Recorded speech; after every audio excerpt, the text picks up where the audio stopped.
Hello, everyone, and good, wonderful, whatever moment of the day you are enjoying on your time zones.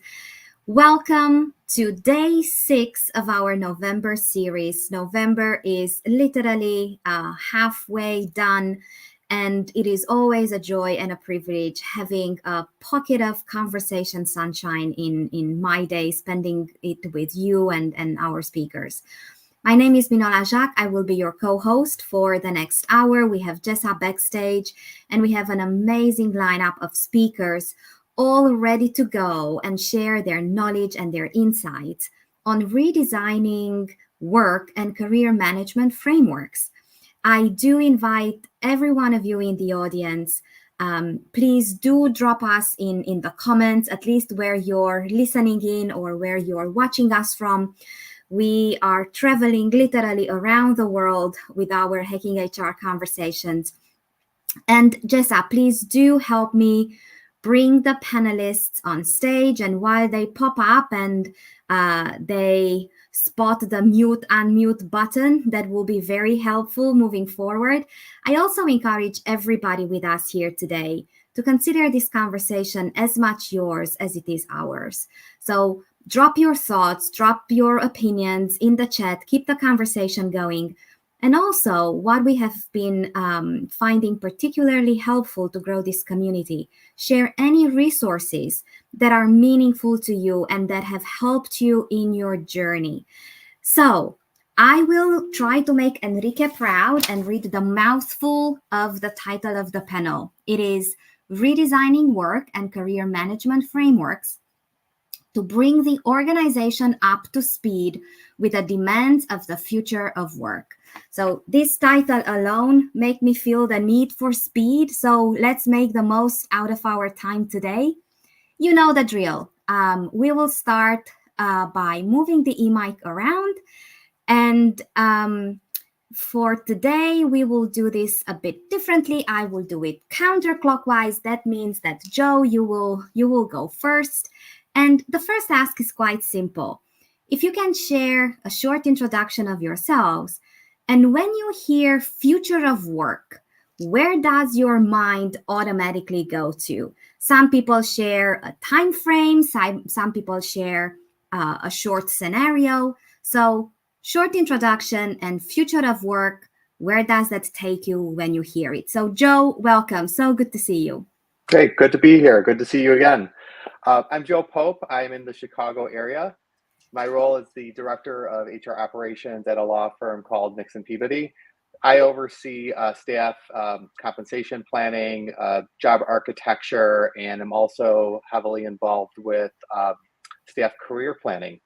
And so when I think about the future of work, I think about the gig economy. At work as we know it is changing, and we hear a lot about AI as well, and what that does to how we think about our own roles.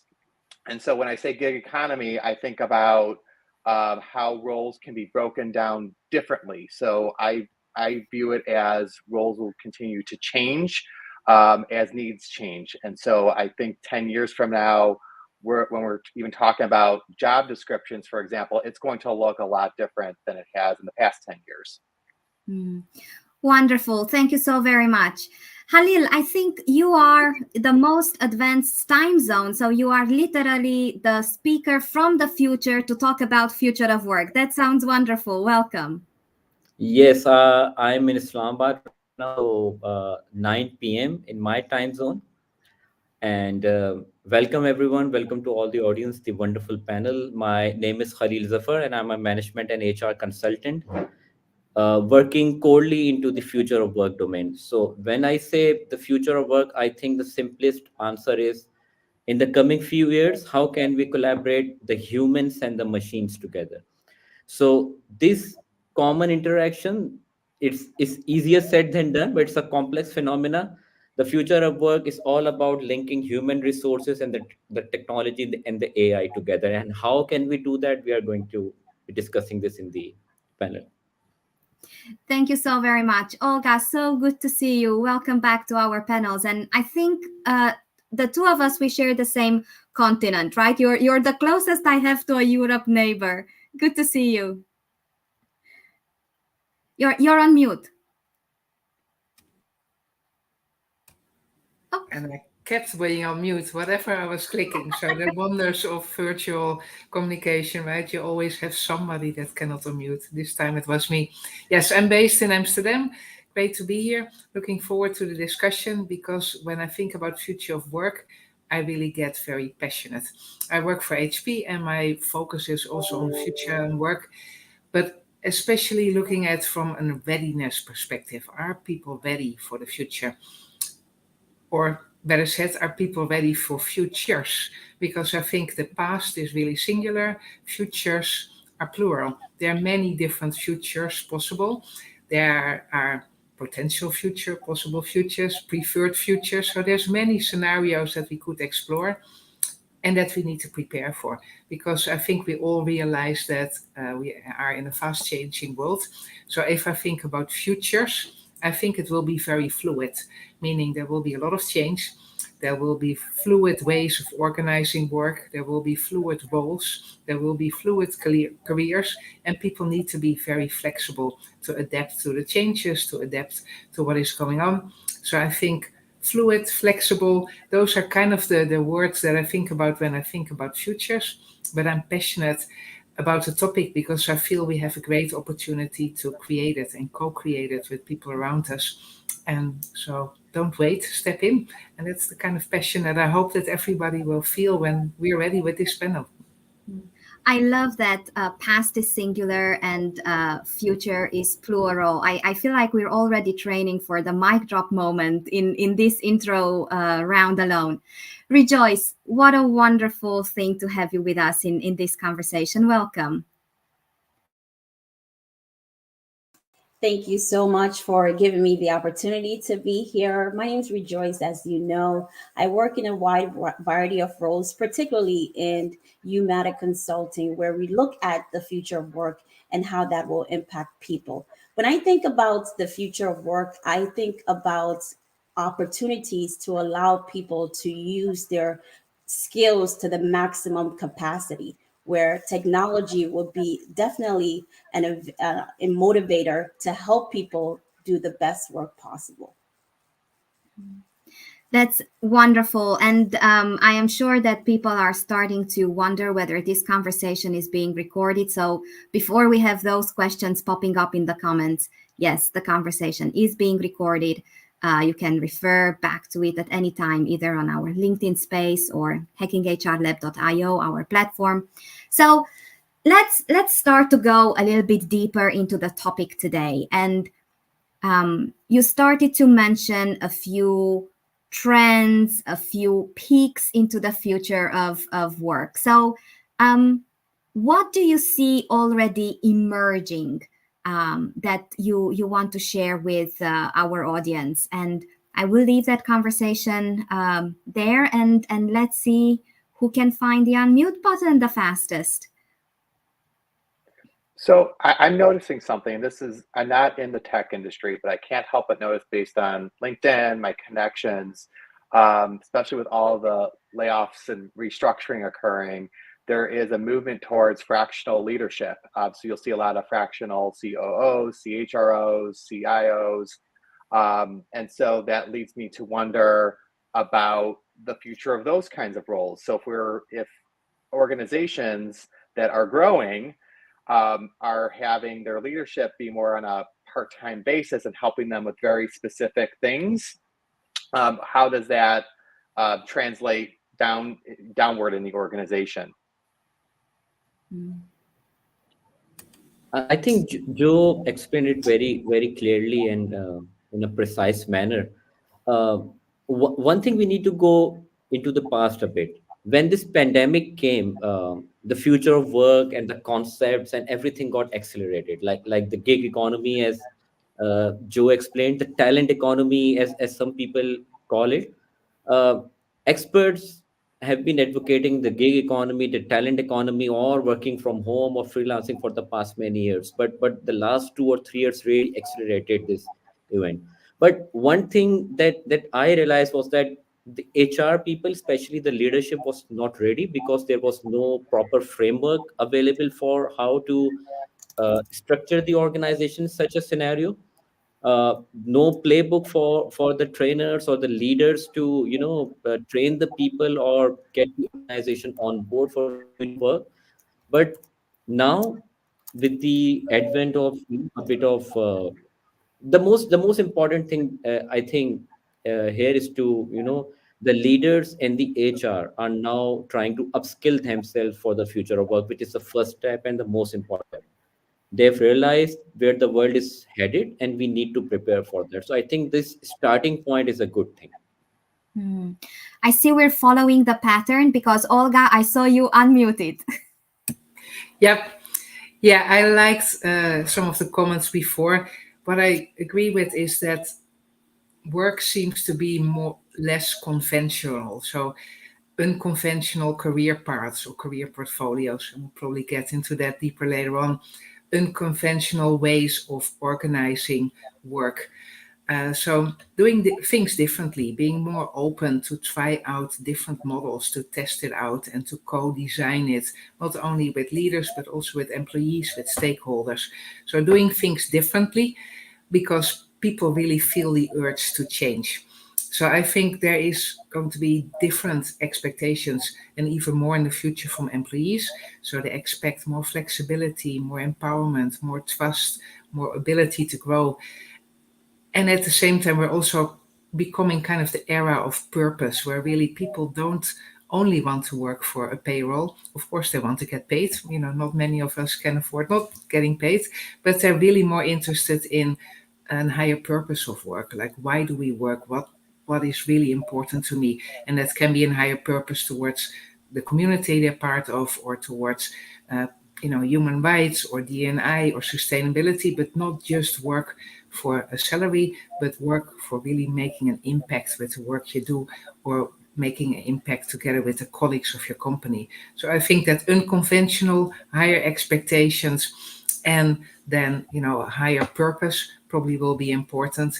And last not least, I think the reality is we will have a multi-generational workforce. So we will have demands from different generations that might really combine nicely or might be very opposite. And then you need to cater for a lot of different needs. Rejoice.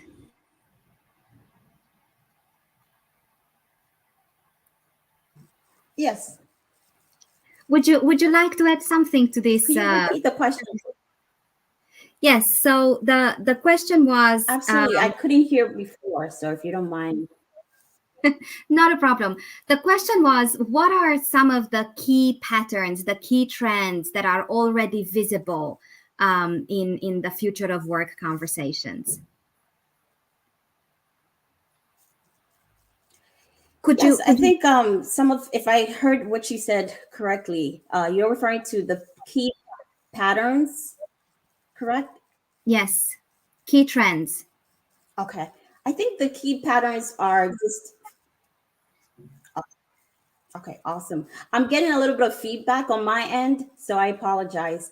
I think the key patterns that most organizations will need to be on top of is following the technology that suits them best. Because every organization is going to be unique in how they are actually going to redesign certain innovation in the organization. I think it would be a disservice if they try to tap into everything that's available. But rather having a team of people who are specialized in identifying which one would be the best suited for them would be my suggestion as a way of keeping up with the pattern and also what's going on with technology.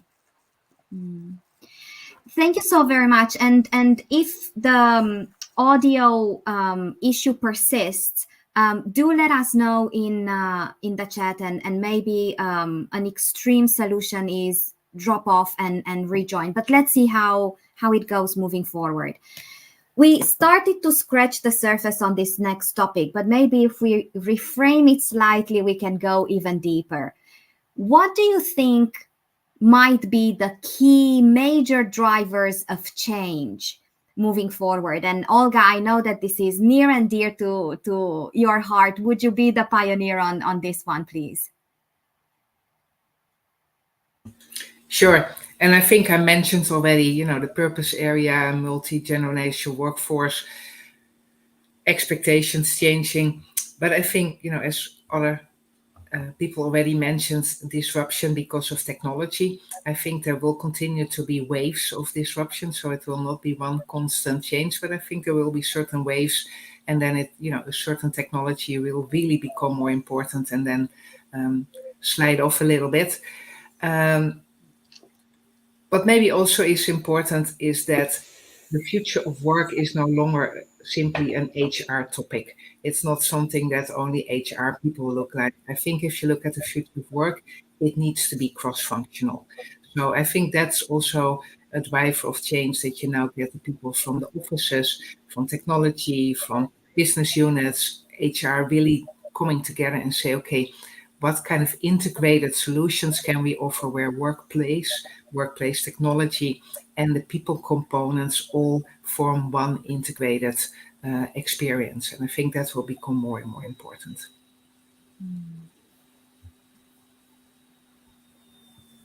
I think Olga came up with a very important point, and I would like to add one thing into it. When we do consulting and when we talk about the future of work, most of the organizations or the leaders say, like, we are not a tech company, so why should we be worried about the AI or the automation or the impact of any of, say, let's suppose, the talent economy or the gig or the online platforms that are being used for work. So I think this one misconception needs to go away, that future of work is not only related to the tech industry or not only related to technology. So there are multiple factors attached to the future of work as well. So one, I think, let's suppose the key thing would be the geographic and the cultural differences. So let, gig economy and the talent economy or working from home failed miserably in South Asia and in Middle East, because the people have a very different overall culture, and they view work as a very different aspect. Waking up late is a common norm in South, getting up late is a common norm in South Asia. So if you leave it there to the people to work at their own pace, it doesn't work. So the culture needs to be understood, the geographic regions, the mindset of the people also needs to be understood. So not only technology, the psychological aspects, the cultural aspects, as well as where the industry related to economic condition is being headed. So let's suppose if Europe is a booming economy, we cannot, just take out some basic data and try to implement it to India or to Middle East.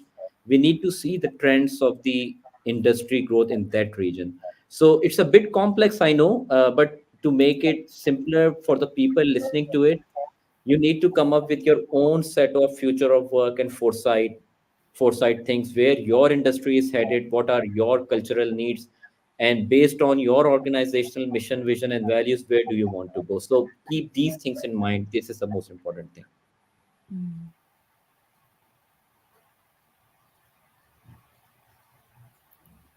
Joe,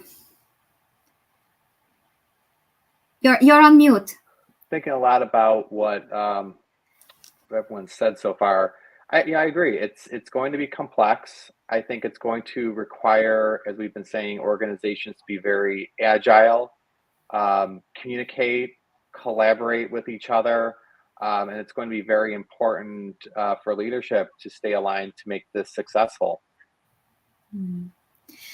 While we wait for Rejoice to join back in, I would really like to take this conversation a bit concrete for the next round. Oh, Rejoice, let's test your audio. Can you go off mute, and do you want to add anything into our conversation so far?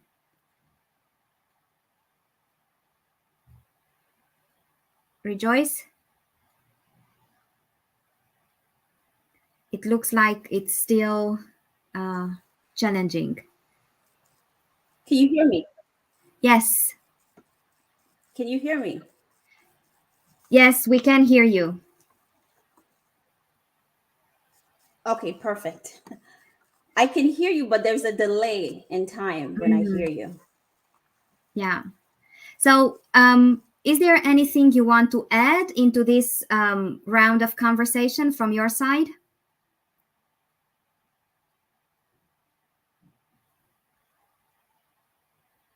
I apologize. I couldn't hear the question. So we were talking about the main drivers of change for the future of work.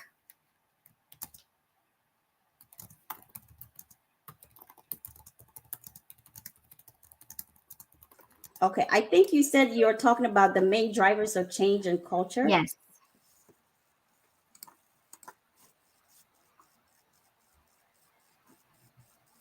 Correct? Yes. Okay, so I'm going to try to answer to the best from what I hear. I'm hearing a little bit of what you're saying. I believe the main drivers of change for the future of work is going to be human resources and leadership. Leadership will definitely need to collaborate with HR on figuring out what is the best solution for the team in regards to how work is going to be designed, and also working with the employees to help with co-piloting different technology that they want to introduce. So I feel like it's going to be a place where collaboration will definitely have to increase. So the main drivers of this change will be a combination of leadership and human resources teams. Now, moving to the promise of making this conversation a little bit more concrete, what do you think will be the biggest impact on the organization, especially through the lens of job design and career management frameworks? Halil, I saw you unmuted. You wanna go first? Yes. Linking back to from where we started, I think the main thing, like technology can be learned. It's just a matter of time. The biggest and the most important challenge right now for organizations, for the jobs, is to first understand where the world is headed and what sort of skill set is required. So I had conversation with a couple of experts who are into the job designing and redefining the roles for the organizations. And all four of them had the same view. They say within the coming 10 to 15 years, now we are not talking about 20 or 30 years ahead. In the coming 10 to 15 years, majority of the organizations and the employees will be working on projects. So when we say projects, there will be different JDs in a different time zone. Let's suppose, so in a year, a person would be required to work on two different projects. So two different skill sets would be required. So the traditional job description might get changed. So in order to do that, the organizations as well as people, they need to invest on their upskilling and reskilling. This is the most important thing. Learning technology. And one more thing, learning the art of how to learn. This is the most important thing. In the future, everything is related to learning, whether it's AI, it's technology, training people, new skill sets. So unless and until you learn how to learn things in a short span of time, this is the most important skill set. You need to learn and adapt very quickly. So I think the biggest challenge would be the upskilling of the people for the organizations to design organizations which are conducive to upskilling and reskilling.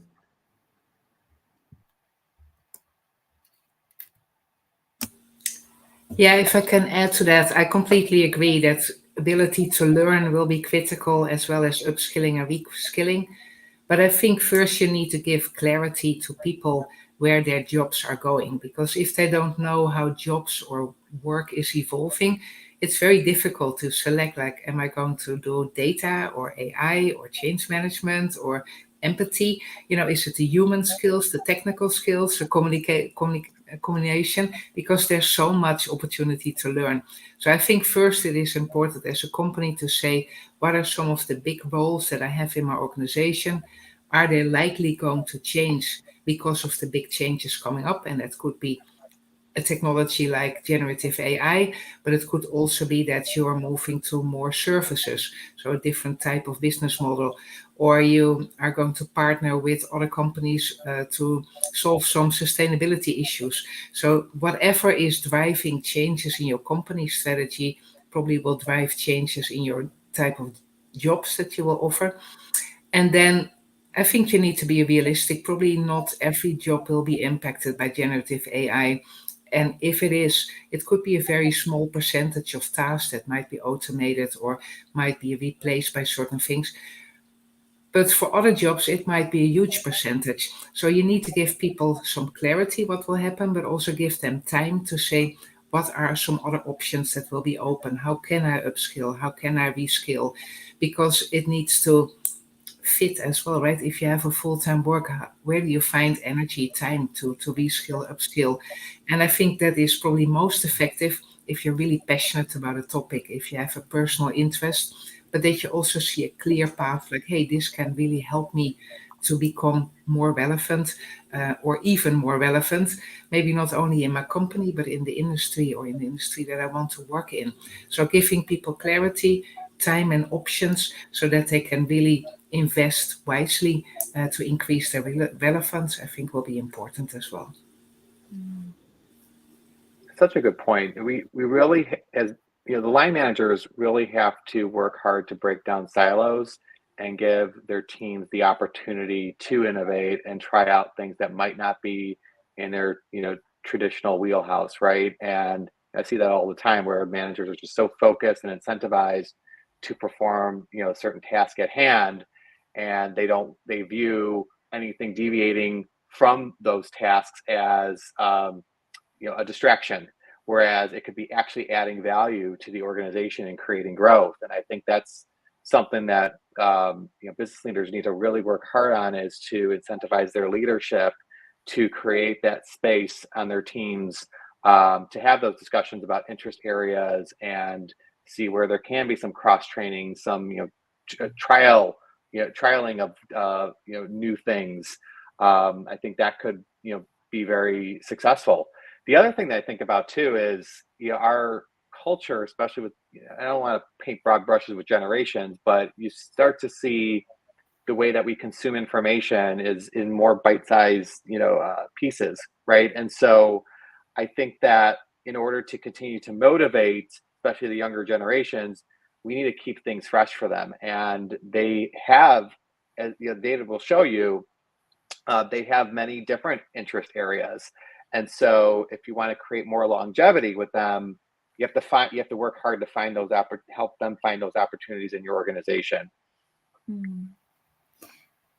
Well, I see that we are very fast approaching the middle of our time together today. And sadly, it looks like Rejoice is battling technology offline. I hope she can join us quite soon, if at all possible. You started hinting at two different layers of accountability and responsibility for addressing the challenges of future of work. One that is organizational and one that is individual. So can we spend a few minutes and discussing these layers? And I'm wondering if actually, this is the next question. Let's see how we do on this one, and I will park my thought and come back and collect. So what is organizational and what is individual when addressing challenges for future of work? So should I show as usual? Yes, let's try this new pattern with Halil going first. Okay. See,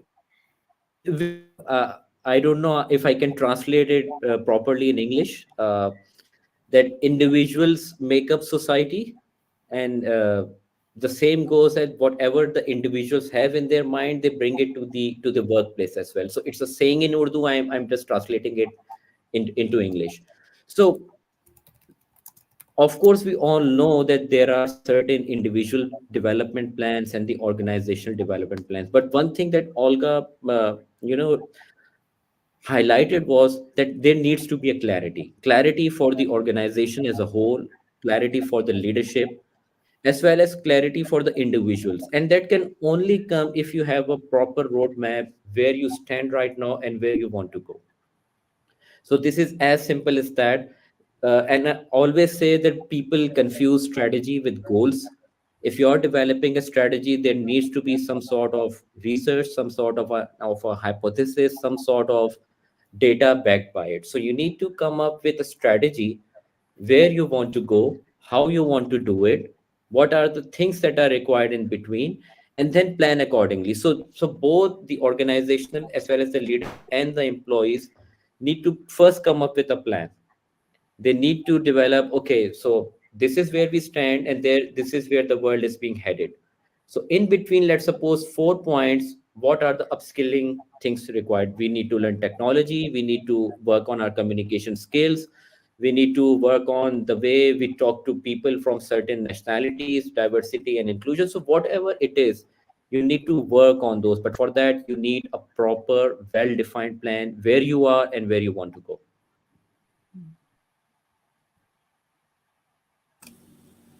Oh, let me go next again, right? Surprising, number 2. I do agree that you do need clarity and a plan. I think reality is there have been so much change, and the change is fast, and the change is furious, and the change is coming out of unexpected corners, both on an economic but also on a political and society level. I don't think you can plan for everything. So I think you need to become comfortable being uncomfortable, but kind of planning yourself as a person, but also as an organization for multiple futures, for multiple scenarios that could be possible. I think where the planning comes in is that you try to prepare yourself not to be completely blown away by surprise, but that you kind of can deal with surprises, that you're comfortable, that you're strong enough to deal with some of the surprises, but that you have prepared certain elements. And because you cannot prepare 100%, I think it's important to do some experiments, to do some tests. And experiments are also very uncomfortable because you don't really know success, right? It's really testing an hypothesis.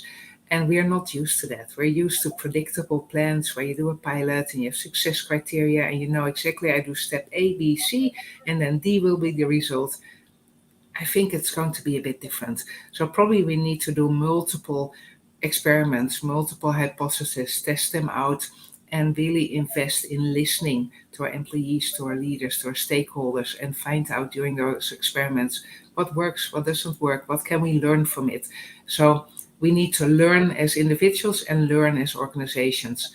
As organizations, I think we need to spend time on exploring those scenarios, familiarizing more people, inviting more voices into the processes. Because if you look at scenarios, it should not be one team or one organization or one country. It should be really diverse to really get a lot of voices in, test that out, and then go on. So investing in diverse voices, investing in time to really plan, and then inviting people in is important. As individuals, I think you need to be open to jump into opportunities because it will become a bit messy. That's okay, as long as you're open to learn, to explore, to change, to learn from others, to help others to learn. I think it's that mindset of kind of openness, curiosity, and being positive about what will come, even if it's a bit messy, even if it's a bit insecure. If you're stepping in, you are part of the plan. You are part of co-designing the future. If you wait and see, well, then you need to wait and see what the plan is that somebody else designed for you. And I think it's always better to start making that plan yourself as an organization and as an individual. Long answer, sorry. Yeah, I think companies really need to have discussions about how they want to govern themselves in this new world, right? And so, in addition to obtaining as many diverse voices as possible, balancing that with accountable leadership, right? So, who ultimately is accountable for making the decision after getting feedback from a variety of sources, right?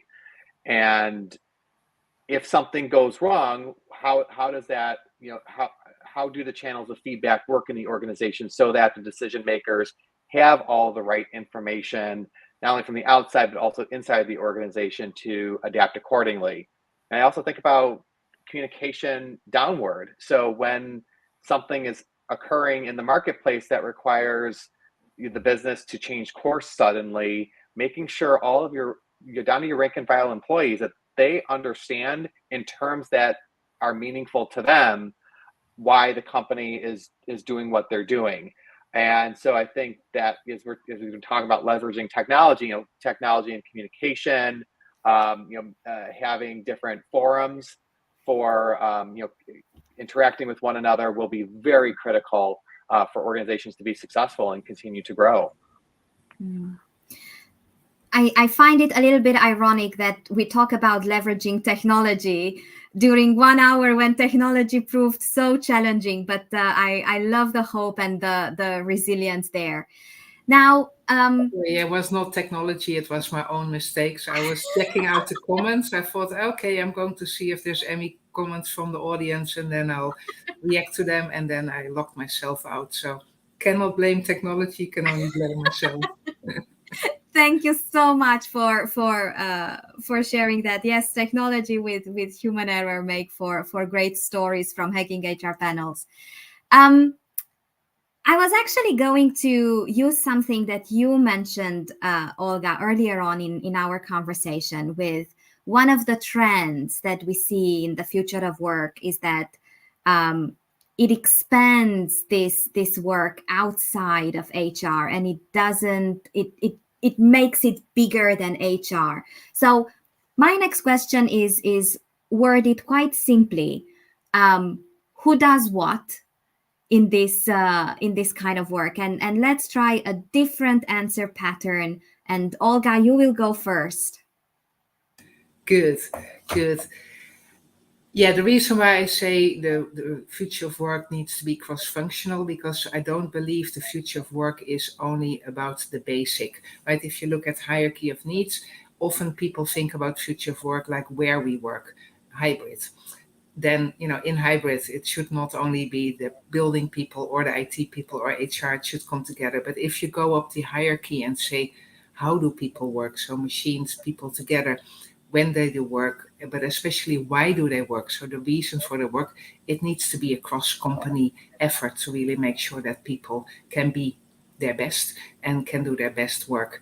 So I don't think it's easy to say there's one team that should be leading, but it should be cross-functional. In my case, I'm hosted in HR, but I have people, what I said, from the buildings, from IT, from the business units, from finance there, so that we really come up with integrated solutions that we can use internally, but that we can also advise our customers. In another company, it might be very different, but I think it is important that the future of work is really a company strategy, and it's not one individual team that's owning that.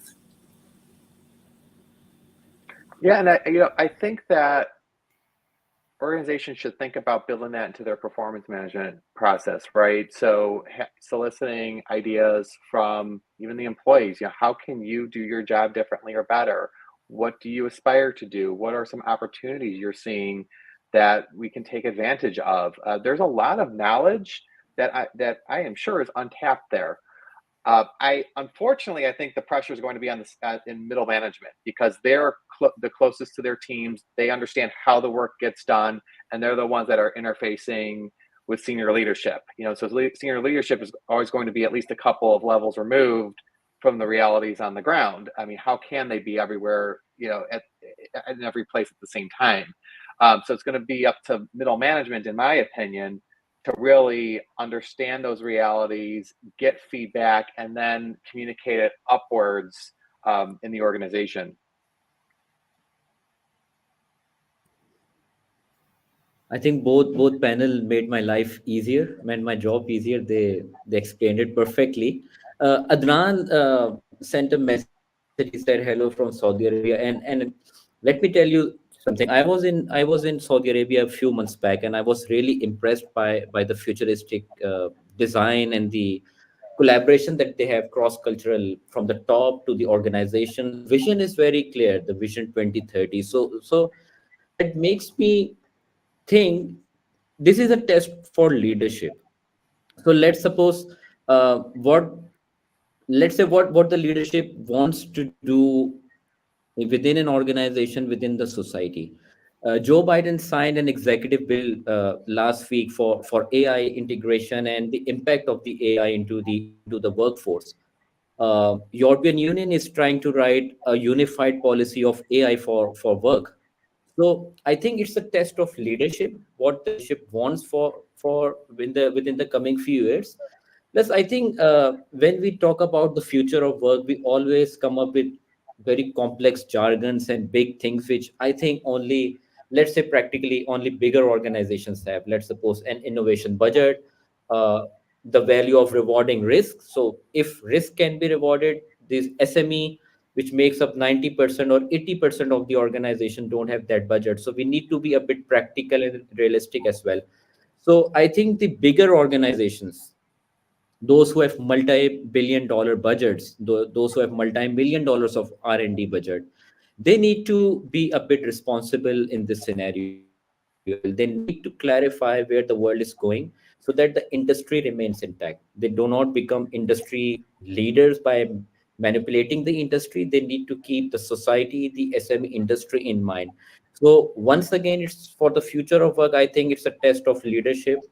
And when I say leadership, it's the political leadership, it's the top economic leadership, the bigger organizations, the multinationals. They all need to play a part, join hands with the organizations, small, medium enterprises, trade industries, and then work together for the future of work enhancement.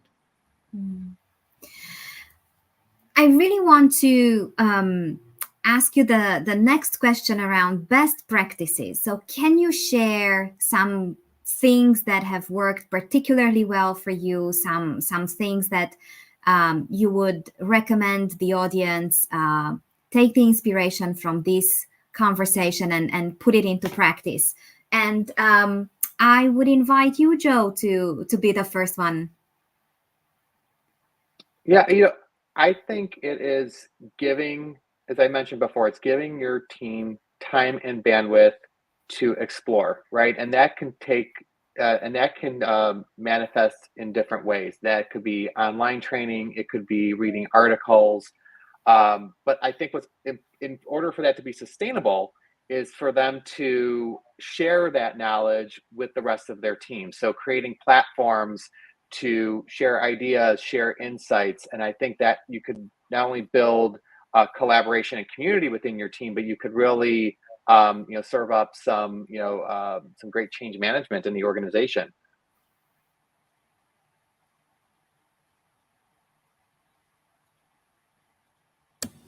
I can go second again. That's fine.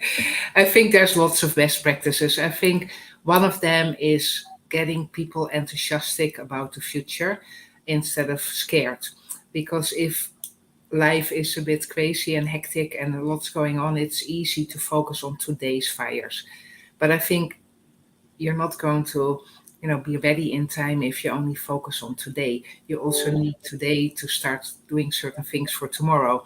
So getting that mindset, it's and yes, you need to focus on today, but and you need to focus on tomorrow. Yes, it is about serving your current customers, but also be ready for the needs of your future customers. So getting people enthusiastic about change, even if it's more work, getting people enthusiastic about the futures and the role they can play, even if it's more work. I think that's the first step. And that sounds very simple, but it's not often that simple to get people to get enthusiastic about more work in a time when it's already busy. So investing in that change, investing in communication, investing in leaders, also talking about change and being enthusiastic and positive about the future. I think that's an important one. I think a good listening exercise, and that doesn't have to be heavy on the tech, etc., but really make sure that you do interviews, that you do surveys, do observe, but that you really get a lot of input, like what is on people's mind and what do they want for the future, because then plans will resonate a lot more. And then use a lot of online information. Again, it doesn't have to be very expensive, but I think the World Economic Forum, European Union, a lot of thought leaders are out there that have some ideas of some big trends, have discussions internally. What could that mean? What are some of the extreme opposites that are possible, and are we prepared? Do we have a point of view? And again, it doesn't have to be very complex, but get going, get started. I think that's the most important thing. Don't wait for tomorrow, but get started. And even if it's a little bit, it's always better than doing nothing. I think one important thing to point out here is whenever we talk about the future of work, there is a fear associated with it. The employees always believe that we are going to lose our jobs. So the mind that they have, the picture that they portray in their minds is somewhat a bit of Hollywood, that machines taking over everything, sort of a Terminator coming into your life and trying to kill you so that you cannot take a job. So first thing needs to be clarified to the people working in the organizations. They're not going to lose their jobs. So this is the starting point, but their roles might change. So there is a difference between the two.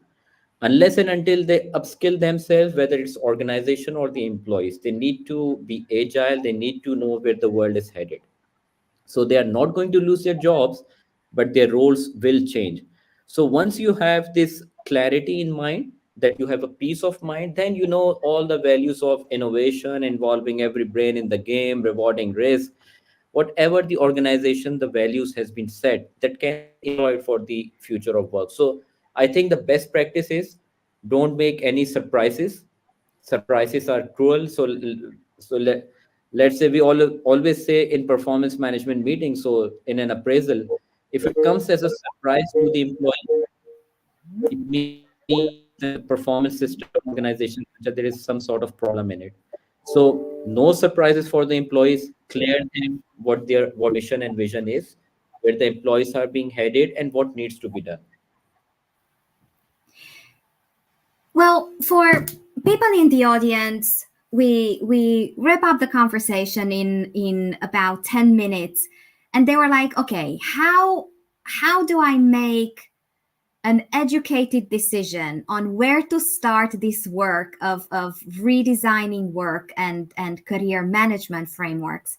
And what are some of the building blocks? Olga, you mentioned, at least do something small, because that's still more than doing nothing. So how can they look around their organizations and say, oh, maybe this is the first most meaningful small thing that I can do?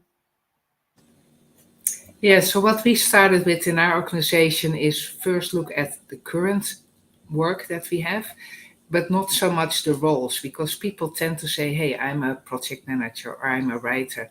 Well, maybe in the future that role will no longer exist, but certain activities of that role certainly will exist. So first break down work that you're doing in your organization in tasks, in activities, and don't have a label. And then look, at some of the information that is out there from the World Economic Forum about nature trends, to say, how could that influence the type of work that I do? So can I automate certain things to make it faster, or to make less errors, or to make less variation, or whatever the reason is, because automation or technology projects never serves one purpose. There's often multiple things. And then say, how can that influence some of the tasks? And maybe you cannot do it for all the roles, but maybe there's some obvious things in the call center or in marketing or in supply chain that you say, this is obvious that something will change there, and start there. Map what you're currently doing, map what could be changed because of automation or outsourcing, or simply because you will no longer develop that product or that service, and say, what are the big changes? And then what kind of capacity do I have left? And it doesn't mean that all those people lose their jobs and gone. It could be that you invest in areas you never have had time to invest in, or you're going to invest in value-add activities you never could have done before, or you're going to recombine tasks in completely different roles. So play a bit around with it. Don't go for the obvious things, and stretch people thinking. And as I said before, include many diverse versions and voices, so that you get a lot of options and not only the obvious one.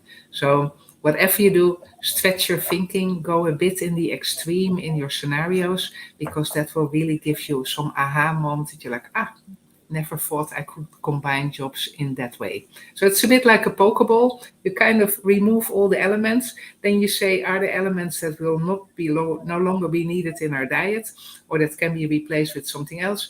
And then you build new Pokeballs with different ingredients. And then you might get a very different result. And it's a process to find out to what limits can or should we go to have the optimal combination of impact, sustainable performance for our people, but also a growth path for all the employees. Yeah, you definitely have to do a skill gap analysis. And so I would say, if you're not already tracking skills in some sort of systematic fashion, start doing that today. Whether it's on an individual basis, or even if it's creating some sort of, tracking your library of skills that are required for each job as they currently exist in your organization. That'll be very important for planning for the future, as you're starting to think about current skill sets versus future skill sets that will be needed. You'll have to make sure that you're creating training and development plans and paths for employees to acquire those skills in the organization, or else you're going to have to go outside the organization, which also has its pros and cons. So again, to use data, make sure you're starting to track that data, and that will help keep you grounded with your decision making. I think the researches are out there, as Olga already mentioned, the World Economic Forum or European Union. There are a number of industry reports by some very reliable, where the work is being headed, where these certain jobs are being headed. So each country have their own labor department, which projects which organizations or which industries and which roles are going to have a brighter future in the coming few years. So I think, as Joe said, leverage technology as well as the data.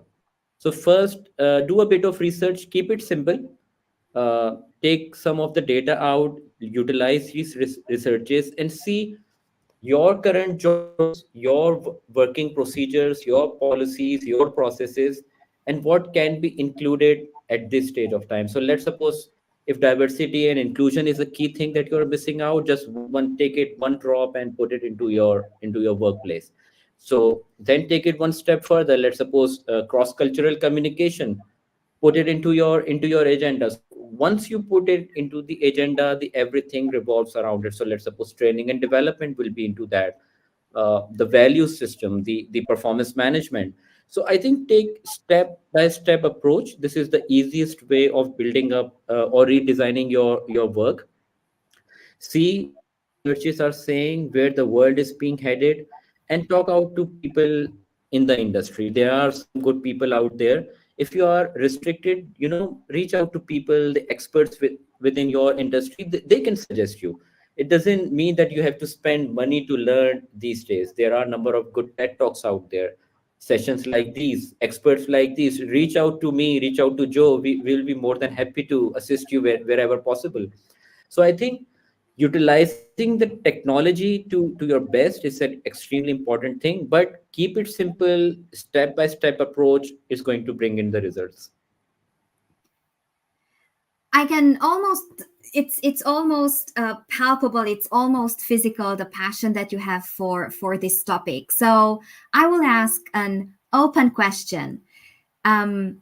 As we went along through our conversation, what popped in your mind that felt particularly relevant and particularly meaningful, and it didn't find its place in any of the slices that we touched so far, and you want to leave with the audience, or something that's particularly relevant for you, and you want to leave that with people listening or watching us? And Khalil, yes, please. I'll go back from where I started. Do not try to replicate the standards, the procedure. They are good, they are for the benefit, but don't just try to implement what SHRM is saying directly into your workplace. Try to take the best practices and adjust it according to your industry, to the economic conditions, and as per the cultural aspects within the organization. So what Joe has to say, you need to learn from that, but you need to also modify it and change it to suit your organization. So I think customization of the work, customization of the strategy is extremely important. Take the knowledge, utilize it, and then try to tweak it, which is going to bring in the best results. So I think this one thing needs to be clarified, that whatever we say doesn't need to be implemented 100%. It's the building block of knowledge, and then you need to take that building block and convert it into some sort of a new building block of knowledge based on some tweakings.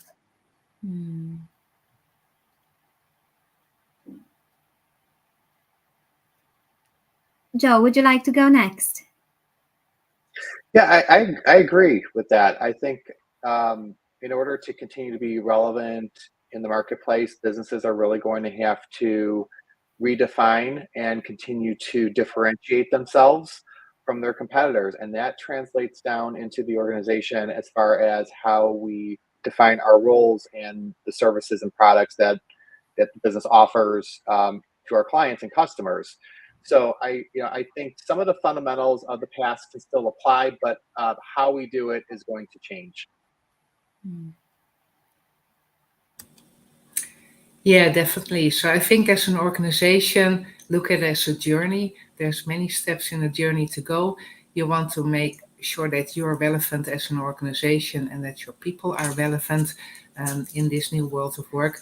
So make sure that you address the skill set of people, the tool set of people, but also the mindset of people. So if you as an organization can make it very clear, this is what we do from a tool set to enable you, this is what we're going to do from a skill set, and this is what we need from a mindset, I think then people get clarity how to structure their programs and how it fits together.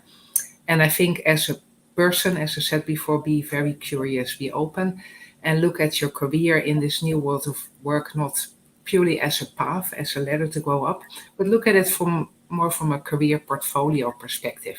So you are going to add a lot of things in your personal toolkit. Some of it will be from work, some of it will be experience outside work, volunteering, big family, whatever you do outside work.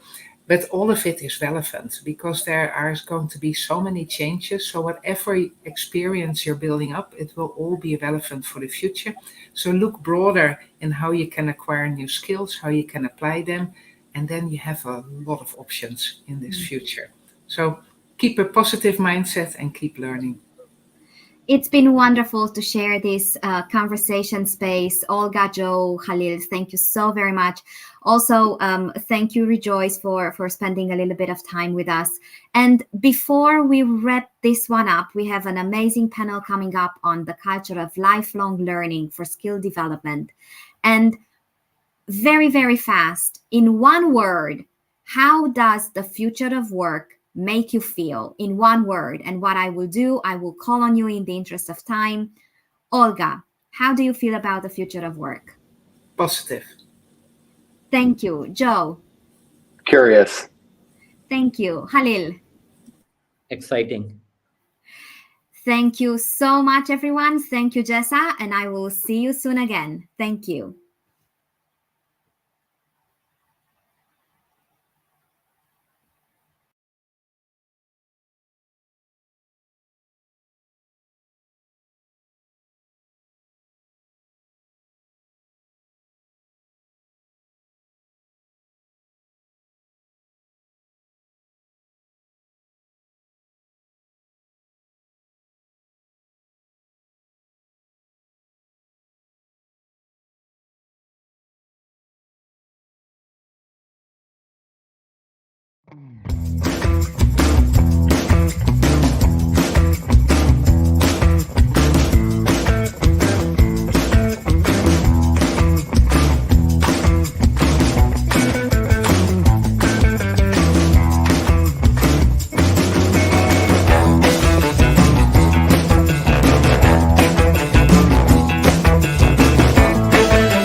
Hello, everyone. Welcome to Hacking HR's November series, Designing a Culture of Lifelong Learning for Skill Management, Reskilling, and Upskilling.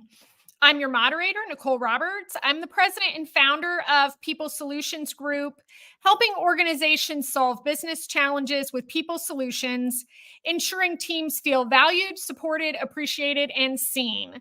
To those joining us live today, I'll be keeping an eye on the chat, and thank you so much for being here. I'm excited to get started today. Panelists, I'll have you introduce yourself, starting with the top of my screen. I guess that would make it me. So thrilled to be here today. I'm Karis Cook. I'm Chief People Officer at a health tech organization called Swift Medical. I have over 2 decades of strategic people leadership, spanning diverse industries and specialize really in high growth scaling organizations. Also have a successful track record in crafting award-winning inclusive workspaces, driving performance excellence, fostering growth, and nurturing values-based cultures. Oh, I'm next. Good morning. I am Tahiti Watson. I'm the Chief of People for Canopy Children's Solutions, one of the largest nonprofit behavior health organizations for children. And I have been also leading people for over a decade, and my love and passion for seeing employees grow in their space.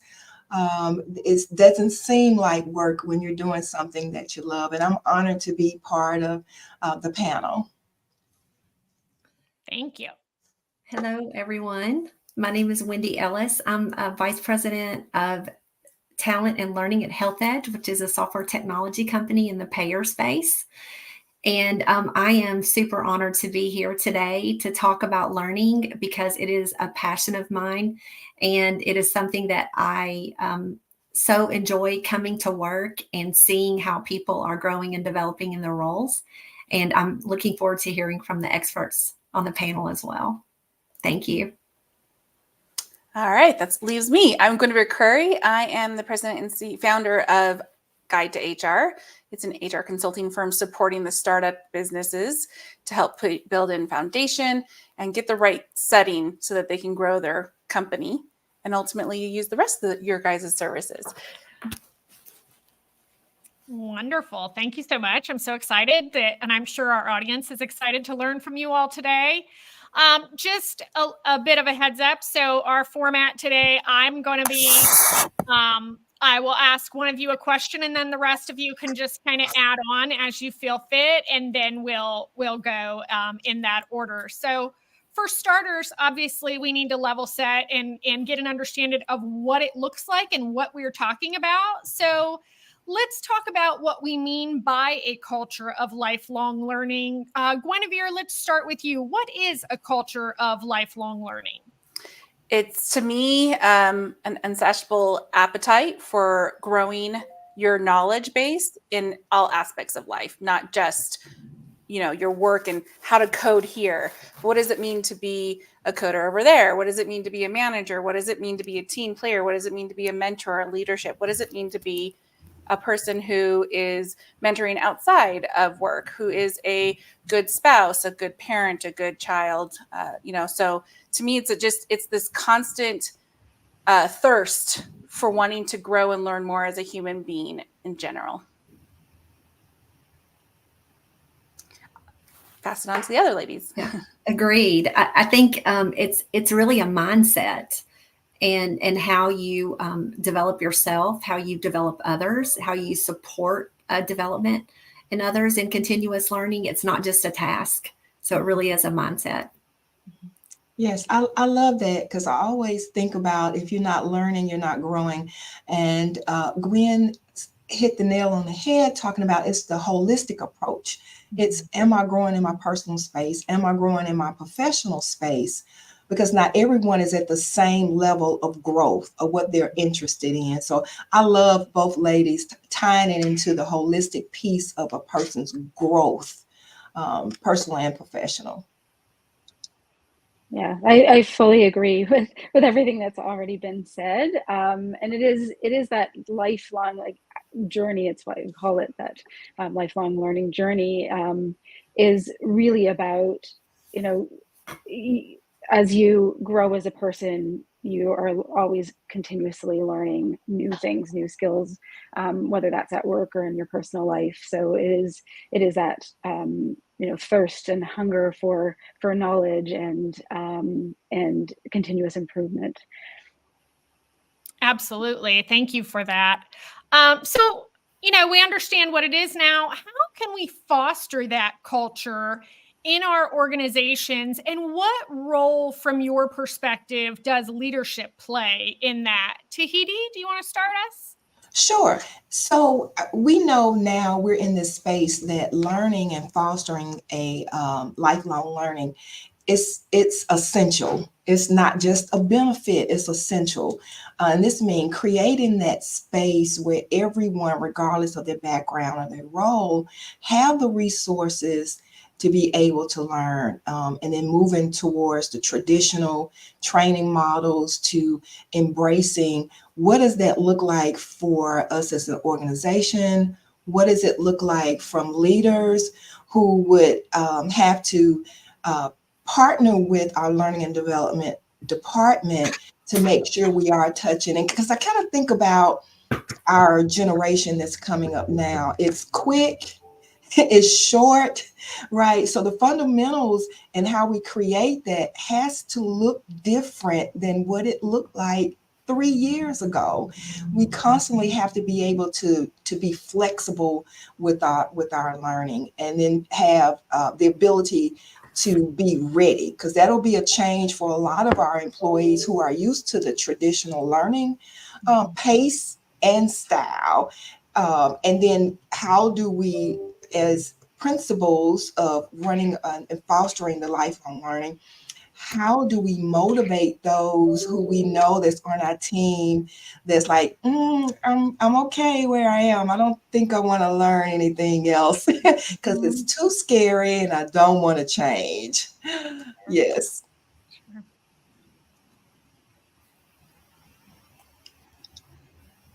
Yeah. And building on that whole idea of like being quick, there's so much cognitive load in the world today. And not just at work, but in the world in general, and people don't have necessarily the bandwidth to learn on top of their day-to-day work.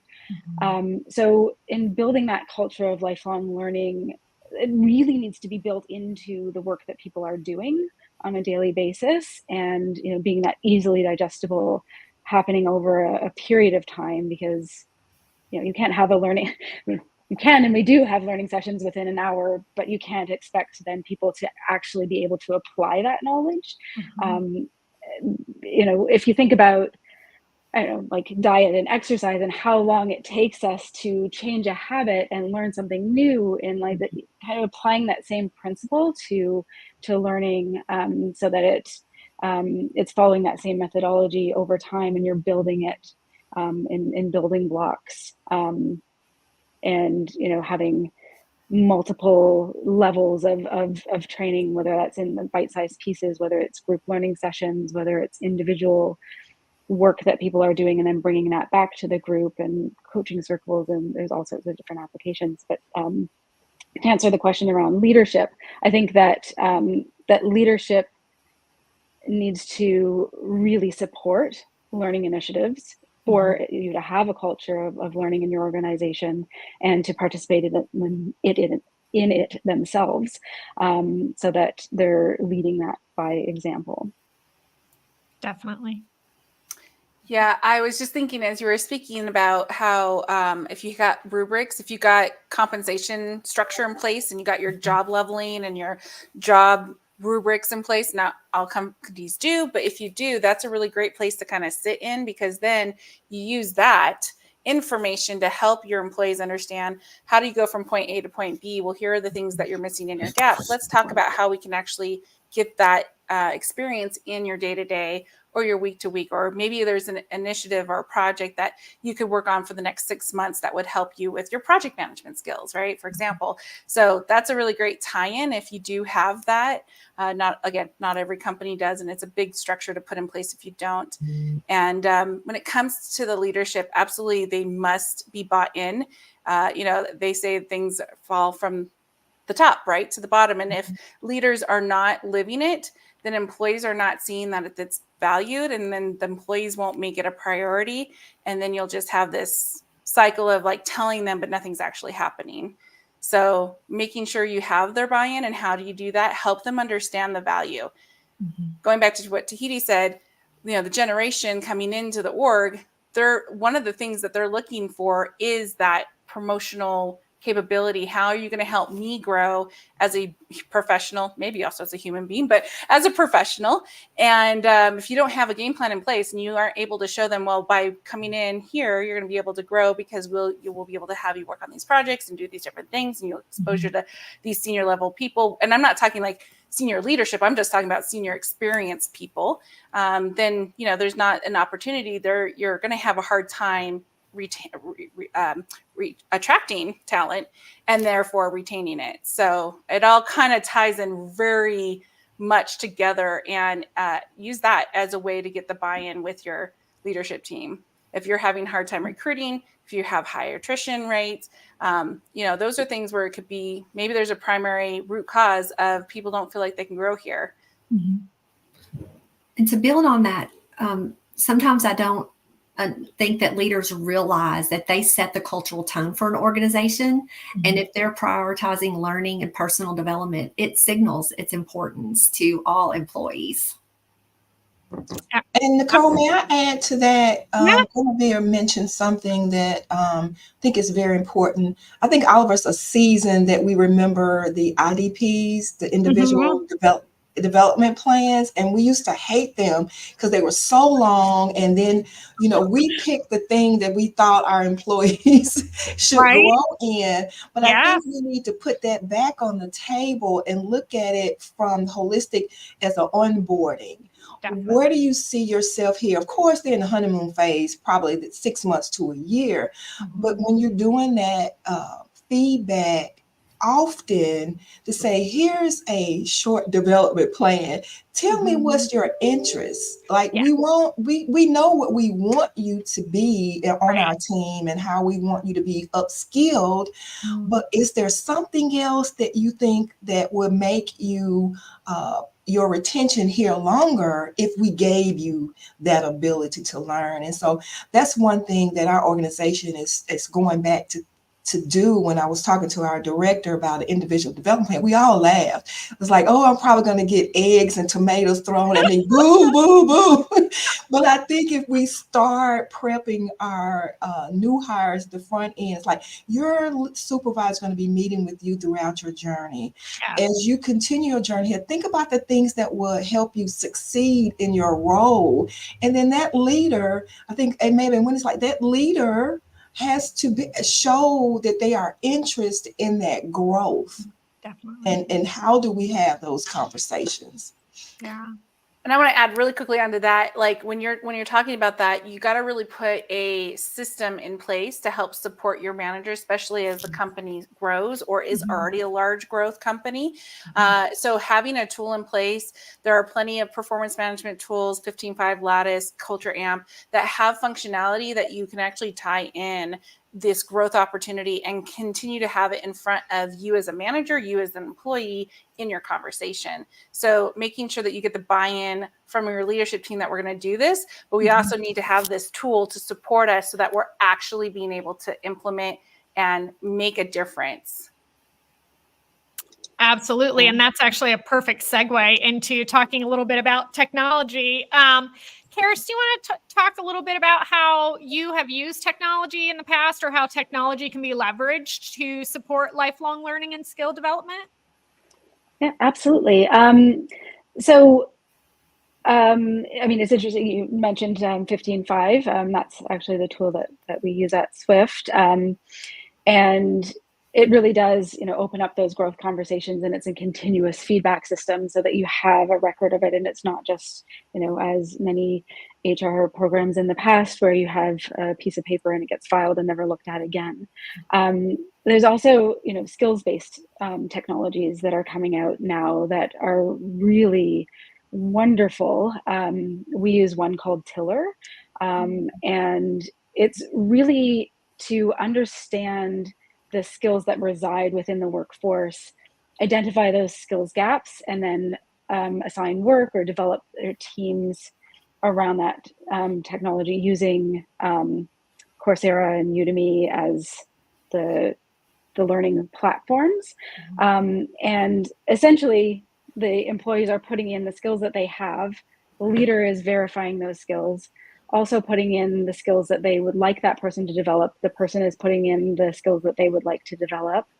And then you can kind of feed that also into succession management planning, because here are the skills that somebody needs to build to get into this future role, and then have them set up with a plan right through that system, and it automatically suggests courses for people to take. So that's one technology tool. We also have an internal learning management system. We're very lucky that we have a learning specialist who actually specializes in adult education on our team, to really help run that and design programs. But it's really about that bite-sized, asynchronous learning, so that people, especially when you have global remote teams, that people are able to pick up that learning whenever they have a moment in time, as well. So it really helps with that. I think the other piece too, when we think about learning, it's the application of the learning. That's super important. So thinking about how we can use interactive learning tools, doing simulations and virtual labs that offer that hands-on learning, so they can actually apply what they're learning, because that piece sometimes seems to be missing. And it is a big focus for us here at Health Edge, is the application of what you've actually learned, so that you're retaining what you've learned. That is such a great call out, Wendy. I know that working in a startup world, few employees, not a lot of money, right? There's not a lot of technology behind that. I'd love to learn more about that piece. But for me, I think, when you think about your company and the comprise of people and where we're at as a community, AI is becoming, the thing that everyone talks about at their dinner table. Technology is key. You're not going to get the attention of your audience without having the right platform and tool to deliver that training, to simulate the training, to track the training, to have conversations about it, to ensure it's matching what you want the person to be doing to focus on their growth, and it's matching what they want for their own growth, right? You got to make sure those two match. And without that, you're just not going to get your audience. So it is really important to have tools. There's a lot out there. And Chris, I like you. I love 15.5. I think the thing I love about it the most is it's not a training platform by any means, but it keeps the conversation going with the manager and employee. And on day one or week one, going through that best self functionality that is in there, it basically is like a speeding, a business dating speeding app, I guess you could kind of call it, right? Like it talks about, it gives information about each other, the employee and the manager, to help them learn about each other quicker and where the employee wants to go, so the manager can focus on that and support them, and then go into your training systems and tools and actually start assigning them. Yeah, and I was thinking as you ladies were talking about the digital platform, we're going through our digital transformation journey. 90% of our employees are clinical based. And so I think about some organizations who may not have the budget and they have that standalone LMS where you have a person back there plugging in the data, and you're not having conversations with your leaders, or either you're not utilizing AI, and it can be overwhelming. As I think about our path, and we've had our digital journey, like, what are our pain points? Where do we need to start? But I do think if we're going to invest in our employees learning in a way that's meaningful for them, we really need to look at our budgets as to how do we do that. Because I know sometimes when we think about it, like it's a person ad, like it's an employee ad. But sometimes we need to look at that investment. What's the journey of an investment that you ladies had talked about from a digital standpoint? I'm having conversation, I'm assessing the skills, and now out of those skills, I'm going to suggest some courses that would be beneficial to the growth of that employee. I saw, this was a while back, I saw something on LinkedIn, and it stated that the CFO was upset because they were saying, like, this is a lot of money to put in for growing our employees. What if they leave? And I think the other part of it states, like, Well, if we invest in them, they may stay, but they're definitely going to leave if we don't invest in their growth. And I Right. think that's kind of one of the missing puzzles when we think about an employee journey. Like, we want them to remain with our organization, but what are we giving them to do that? Absolutely. Yeah, the cost of losing that talent outweighs the cost of helping them grow and stay in your org, especially if they've been with you for a while and know where some of the skeletons are buried, right? As they say. Well, and you're also, or what happens if you don't invest and they stay? Then you're not innovating. Then you're not keeping up. Staying competitive. I mean, Yes. the argument is, pretty short-sighted if you're trying to maintain competitive, especially in this market. Yeah, definitely. Karis, did you want to say anything else before I ask my next question? It looked like you were about to jump in.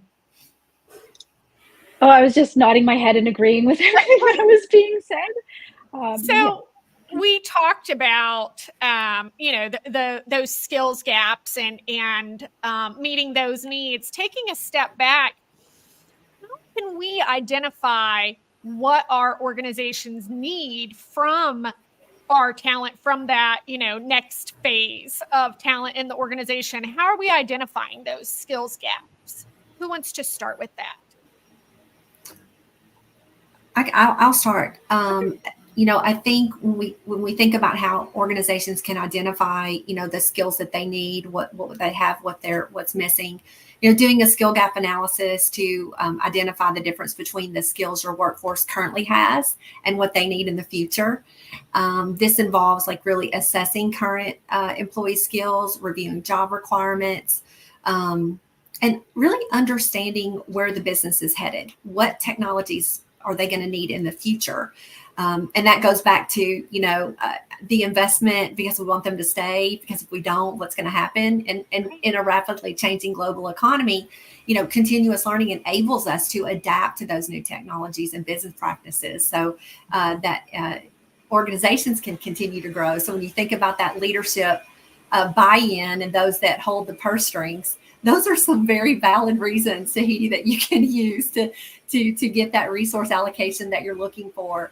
But I think, when we also, after doing that assessment, but collaborating with employees and managers is really key, and understanding those department-specific needs through interviews with both the employees and the managers can be super helpful to identify those gaps.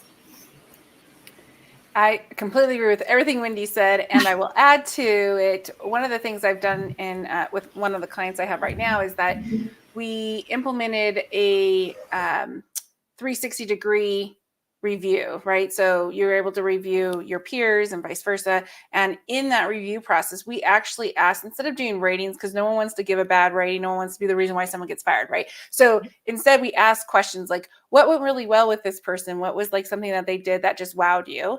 And then the next question, I forget how it was phrased, but it was something that was the extent of what do you think this person could, learn about to grow and do something different in their career? It's asking them kind of basically that skills gap question. What do you think this person's missing? And hearing from the peers, then that helps the manager also see from a different point of view how this person is being perceived within the org, and then how helping them by coaching them. Maybe there's something there that it's a skills gap, or maybe it's a presence, right? How are they being perceived? How are they communicating? How are they being viewed? And so helping them in that area as well. So I like adding that piece to it too. Talking to the employee, but then talking to people around the employee. That's not just the manager. Absolutely. Yeah, we've done a very similar thing in building it into our performance conversations that are happening on a quarterly basis, and having that 360 review. So, and that question is for peers and managers, and even for the upward reviews. What do you think that your leader could work on, and where are the gaps there as well? So it's another way of identifying it as well as doing skills gaps analysis. One of the initiatives that we do in our organization, we have state interviews, because we know a lot of time employees don't want to burn bridges. They're not going to tell you why they're actually leaving outside of I'm making more money. And sometimes that's really not it. So we implemented the stay interview probably 7 years ago. And one of the questions it asks, what are you learning here? And so that gives a peek into for the leader if the employees say, I'm not learning anything, or I would like to learn X, Y, Z. And so we partner with the leaders to say, from those questions, did you learn anything that would help our L&D team to, you know, build that annual platform out? But even if you don't have the stay interviews, or you don't have the bells and whistles to capitalize on what skill set a person has or need, other than hiring them in the basics, I always tell leaders, listen to your employees. They will tell you, I would like to sit, you know, with Chris to learn what she's doing, you know, or can I partner with Wendy just to look? To me, that sparks interest, like, oh, okay, they may be interested in what the other team member is doing. How can I set that learning path? I think a lot of leaders sometimes look for the big thing and they miss the small things when they're, you know, working with their teams to try to holistically in learning and keeping them in that seat. They miss the little things or the little hints that employees are asking for. Yeah, I'll double down on that and say I'd love for managers to take that one step further and open the door to their employees by asking that question. What would you like to see? Like, who would you like to work with to learn something new? I ask that because I think young in my career, I'm an introvert at heart, and it would never have dawned on me to say, hey, boss man, I want to sit with this person because I want to learn about their job and not feel like I'm putting my own job at jeopardy. So, you know, creating that safe space, manager to employee, on how else, like, who would you like to shadow this month, right? Maybe even put it out that way. And shadowing is another great opportunity of learning.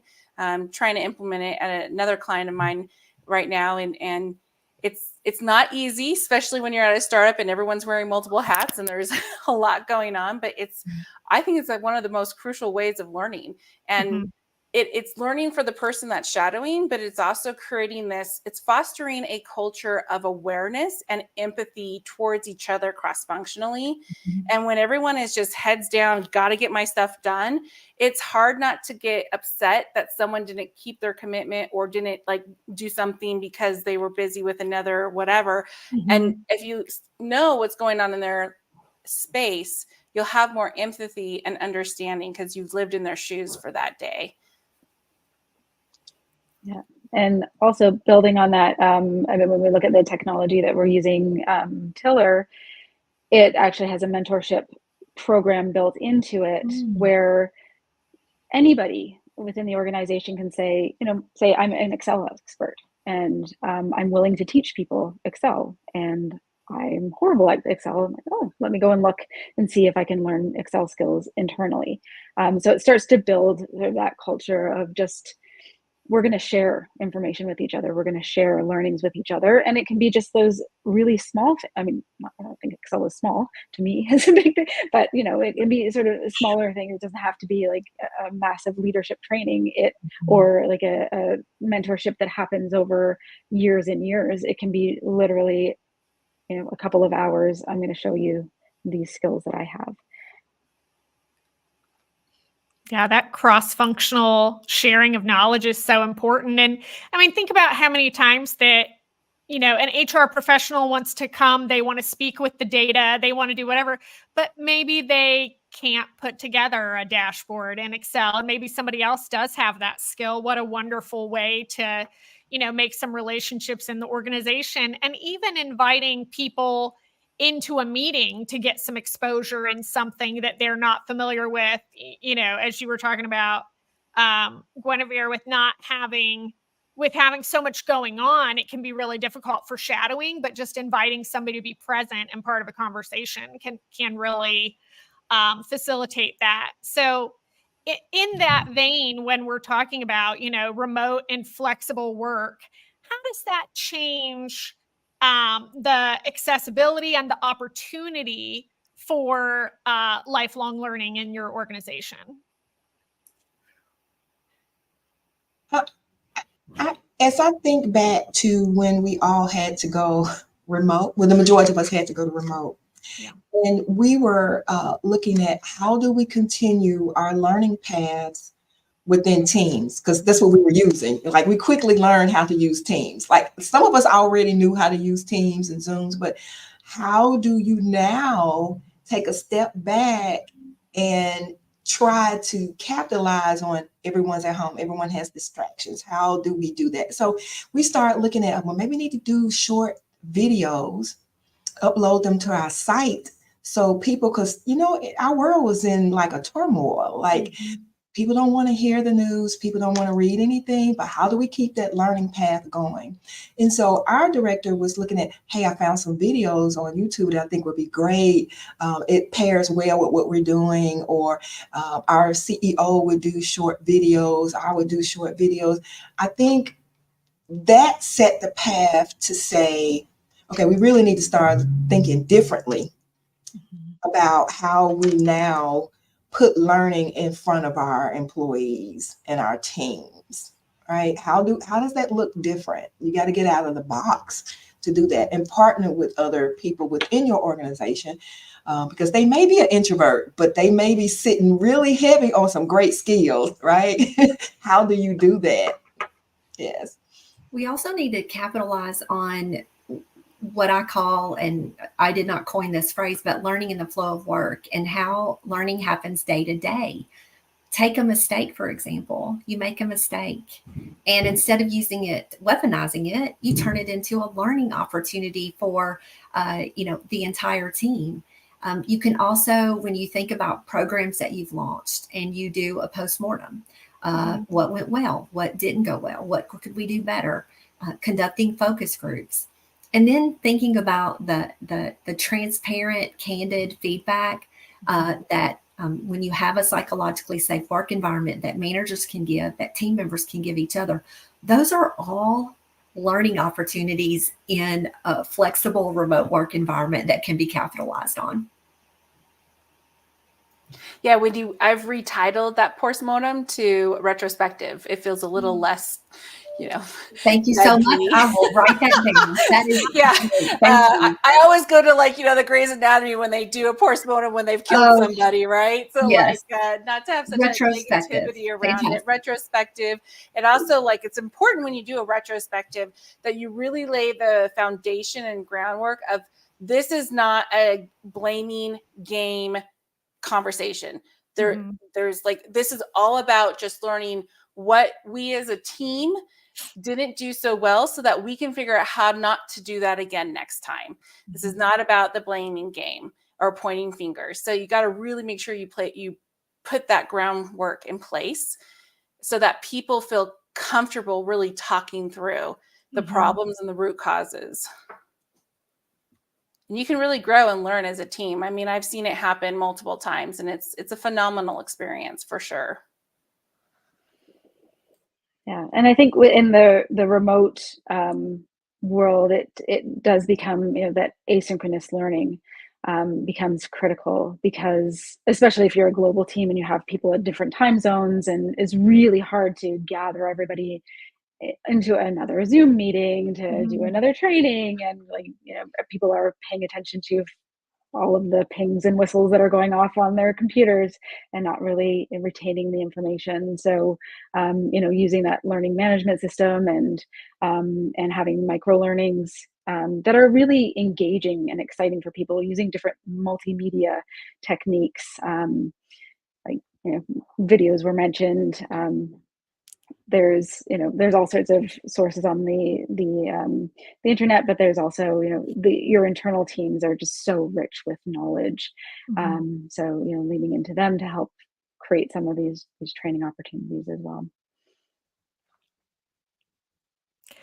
Yeah, so we talked a little bit about the accessibility as well to our learning and development opportunities. Through a diversity lens, talk to me a little bit about your thoughts on making sure that, especially in our roles in HR, right? I mean, we need to make sure that we are certainly champions of that, and making sure that people feel one, that it's accessible to them, and two, that, you know, somebody that's like me would be successful in exploring this opportunity. Talk to me a little bit about diversity and accessibility for a culture of learning.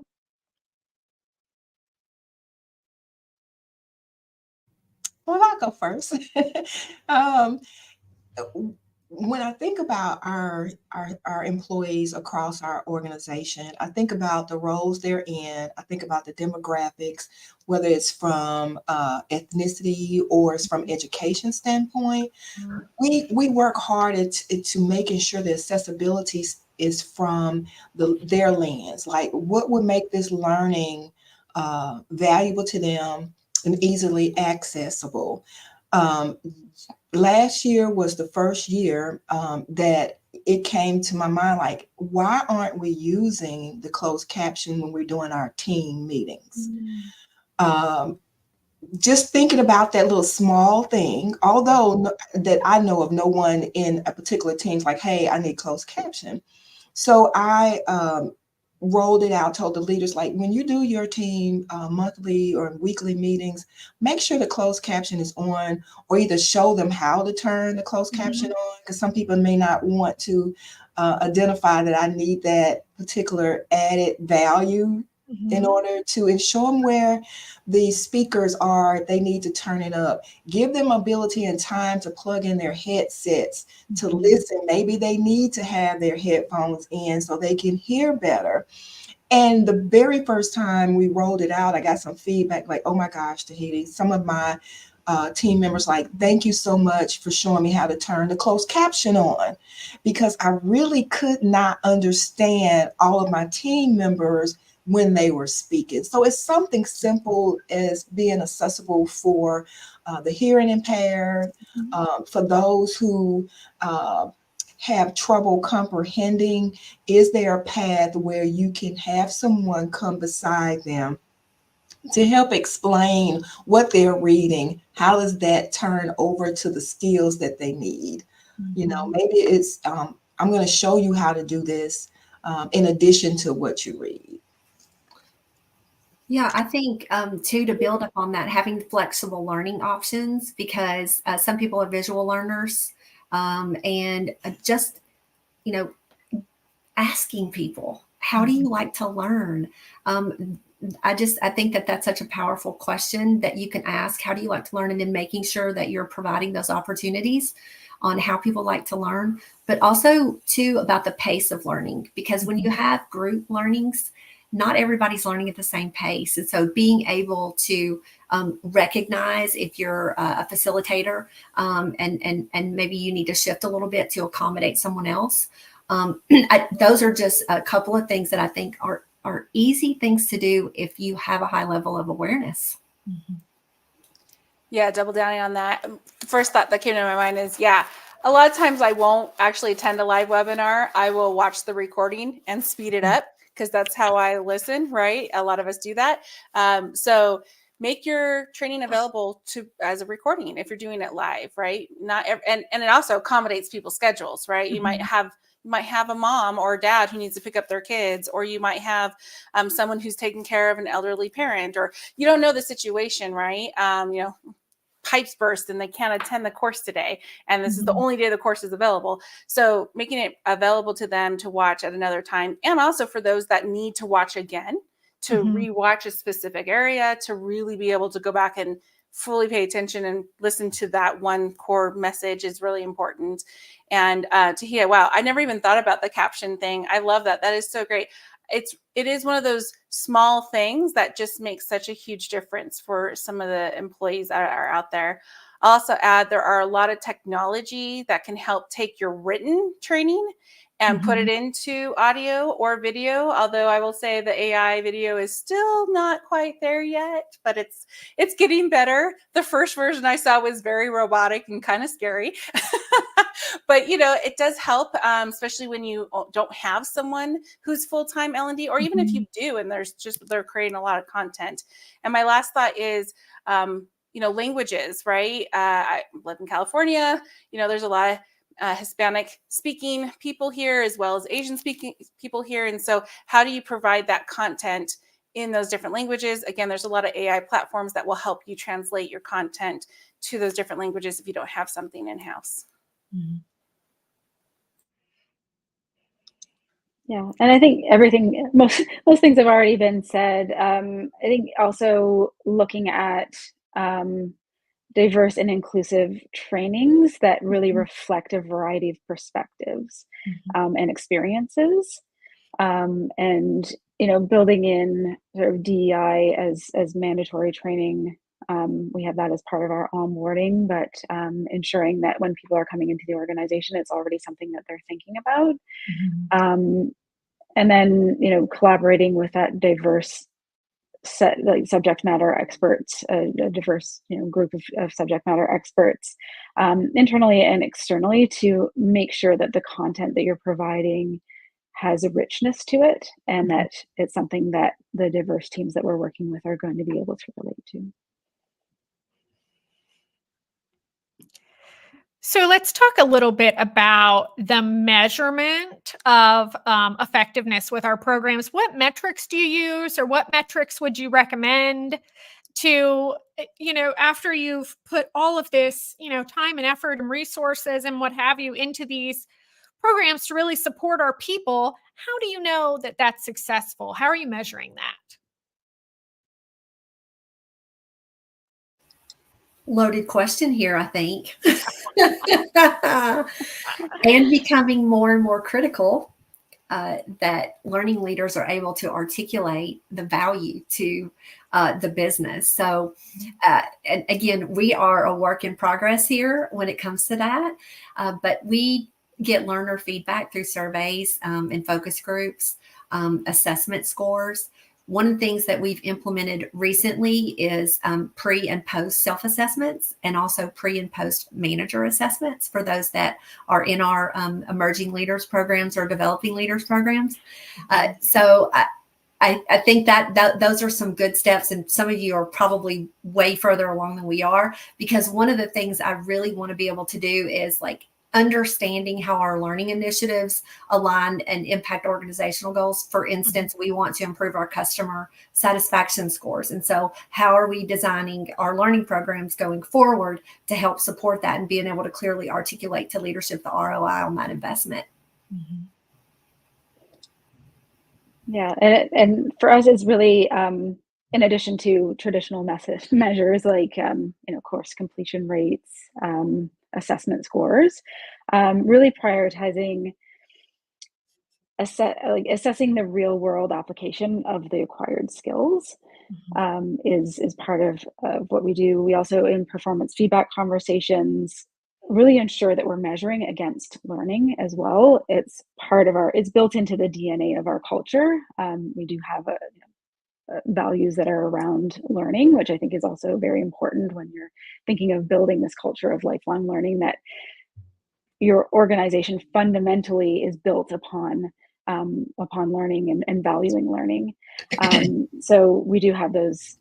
We do measure it in the feedback conversations, and have KPIs that are connected to that job performance, which is also connected to learning initiatives. And in addition, we do the basic post and pre and post. But what we've learned is that we take the data from the retention standpoint, starting with the leaders. So when we're looking at training and development, and some of our retention scores decrease, we look at how many employees per team supervisor that are leaving our organization. Was it based? That helps us build a platform for our leadership development. Like, what are some other skills that we need in addition to a supervisor that's losing staff? Like, what else that we need? Is that an exit plan because there's a skill deficit, or if there's a behavior deficit? So we do use that path, that information, and then throughout the quarter we ask, was that a benefit to you? Not just the leadership, but all of our employees. Was that course a benefit to you? What could we add? What could we subtract?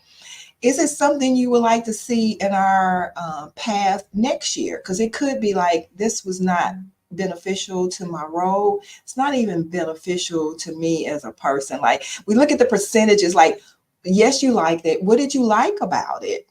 Is there an addition to it that you think will be valuable to you? And like Wendy said, it's kind of hard to capture that data, because it may be maybe we found that sweet spot that we offered that training and we're not in our busy season, right? When maybe we offered a training where it felt overwhelmed because it was so much else going on in that department and we got low scores. So we try to take all of that into consideration when we're looking at building our next path for the next year.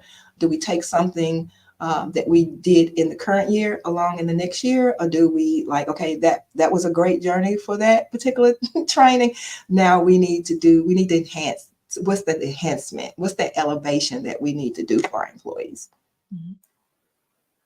I love this question because we all give a little bit twisted answers of uniqueness, right? And I think Wendy's right. It's a loaded question. I think there's a lot of different ways that you can look at metrics. I typically look at it from a leading lagging indicator. You know, what am I trying to get to? What are the key metrics that will help me understand if I'm going to get to that lagging indicator? And I kind of look at it from that perspective. In regards to training, I follow the Kirkpatrick's model or method, you know, the reaction, the learning, the behavior, and the results. And really the behavior for me is, or the results are kind of like you're lagging, right? And so how is the rest of it coming along in regards to your leading? I think another fun one to look at beyond all the ones already listed is how many people are getting promoted. Is that promotion because of the learning and development that you're putting in? And it could be because they took these courses. Hopefully it's also because you got managers to buy in on helping them, assigning them different projects, different meetings that they should be attending for visibility, right? The shadowing concept. So all of that kind of goes hand in hand. And even the employees' individual growth desire and maybe doing some stuff outside of work on their own, right? So to me, I think the retention and promotion are two of the big key ones that I see is being tied back to your L&D program. Definitely. So you talked a little bit about, you know, retention and reward, and thinking about rewards and recognition and how that plays into your learning program. What role would you say plays a part in that learning culture? Well, when I think about it, it's like definitely a key role, right? I mean, gamification is definitely a thing, especially with a younger generation. You know, badging, we've been working on trying to implement badging so that like when you complete this course or a certification, so a series of courses, your badge and people see that either in your signature or on Slack or in your other tools. So celebrating, announcing at the all hands, this person completed. Again, depends on your size, right? And all hands at a 10,000 employee population, probably not the right way to do that. But at a 100 employee population, it can be very successful. So I see that as just like celebration is such key. Yes. I think as human beings, we don't do it enough. And I see a lot of startups don't, because everyone is just like in the grind, got to get it done. We only have so much time and money before we got to go back out and get funding. And so it's really hard to like, okay, but we should stop and celebrate right now. So I think it's definitely key. It's that, you know, reward the behavior you want to see. If you're not rewarding what that person just did and went through and completed, they may not have such a high desire to do it again. Go ahead, Wendy. I'm sorry. I was going to say that was a wonderful answer. I'm not sure that I can add anything to that because you covered it all. I mean, you really did. That recognition, that celebration, it's super important. And there are avenues that you listed to do that are great choices. Yeah, we use the badge method in our LMS system, but we also have this recognition. It's called a Boost platform where they can earn points and they can redeem the points, or they can hold them and redeem them at any time. And I could tell you, every time we have some type of learning, group learning, and we ask questions like, oh, okay, it's time to earn some boost points. You see everybody sit up because they want that boost points. And I would say it's a carrot, but they like to be rewarded. But when you set up that culture of learning, it doesn't seem like work. It's put to them as a value. But recognition goes to key. I know the tangible things, all employees like that, but that recognition that you completed and now there's a path for you, whether it's up or lateral. I think when you build that foundation, you won't have so many employees go like, oh, another annual training, oh, another lunch and learn. Oh, how much can my brain hold at this point? Another podcast they put out. Like, I don't have time to do that. But when you tell them the value of the learning within your organization, and you model that from the leaders, and you model that, then that becomes standard for your organization. I love all of this. I've taken away so much information that I'm going to apply definitely. Something that, in a startup, we don't do enough of definitely is the celebration and bringing joy. I think it is, bringing joy to the learning and making it just a wonderful thing to do rather than a chore. Yeah. So we've got about 5 minutes left, and I want to just kind of encompass everything that we've talked about. And obviously you've all been on varying versions of learning paths. So if you could give somebody, let's do that. What did you call it instead of a postmortem or a hot wash? What did you call it? Retrospective. Okay, so we're going to do a retrospective. If you could do a retrospective on your experience thus far in your learning journey, what's one thing that you would definitely want to make sure that people knew or implemented, definitely like paid attention to, just so we have, end and hear our time together on a high note? Oh, okay, I'll go first. I think one thing that is super important that we have to do is personalizing the learning experience from a diversity, equity, and inclusion lens. Yeah. That is just a huge takeaway for me, and a recommendation. Wendy wins. Let's give her some boost points. That sums it all. That sums it all up for me. In addition, to approach it holistically, like don't be one-sided with the professional, but tap into their personal interests that can help them grow as a person outside the workplace. Because when you're happy outside the workplace, and you set that culture, be happy inside the workplace, touch every facet of that employee. Yeah. And I mean, I agree with that. Like it really is about the individual approach. What's going to work for me isn't necessarily going to work for somebody else. So making sure that you are touching on all of the different methods of learning, ways of learning, and building that, as you said, holistic program for people. We didn't really talk about it much, but one of the things that I took away from COVID and the transition inside of the workforce was that as a manager, you used to have people that reported to you that conform to you as the manager, right? You conform to your manager. What does your manager need? I'm going to get that. Through COVID, it really flipped. And managers now having to conform to each individual. They need to understand what's going on with each individual of their team. And I would just double down on that from a learning and development. If you're really connecting with your people and you know where they want to go and you know the areas in which they need to improve upon, be their coach, be their cheerleader, and help them get there through all the different platforms and areas and ways, internally, externally, and celebrate it at the end. It is. I think everyone just said it. It's customization. It is not a one size fits all anymore, which is kind of like the 80s. I feel like that kind of fit back in the 80s, and now we're in the 20s, and you know, it is customization. What works for one employee in your department will not work for the person sitting right next to them. That's right. I'm taking a look at the chat and seeing if we have any questions. Not so much questions, more just comments. A comment about someone said, I did exactly that. I partnered with other employees to deliver training, and it gives employees such value. So, you know, excellent. Definitely on the same train of thought.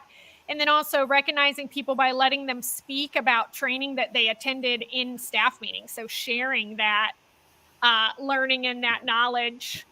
I just want to take a second in the 40 seconds that we have left, and just thank you all so much for being here today and for being part of such a important conversation. You have shared some really actionable tips that I think people are going to be able to take back to their organizations and apply right away. So on behalf of Hacking HR, thank you all so much and have a wonderful day. Thank you. Thanks, everyone. Bye-bye. Thank you. Bye.